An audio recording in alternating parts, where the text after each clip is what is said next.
সে ছিল এক মুকুটবিহীন রাজা।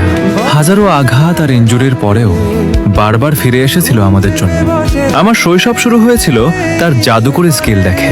নিজের অজান্তেই মনের অনেকটা জায়গা দিয়ে ফেলেছিলাম তাকে। আমাদের সময়ের অসংখ্য তরুণ ফুটবলারের একমাত্র আইডল ছিল সে।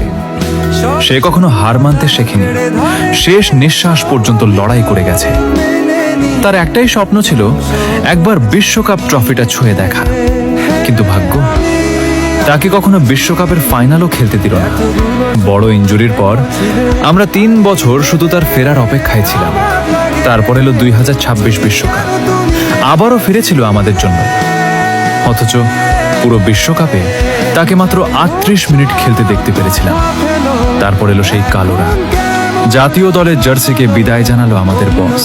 তাকে চোখের পানিতে বিদায় দেওয়া ছাড়া আমাদের আর কিছুই করার ছিল না।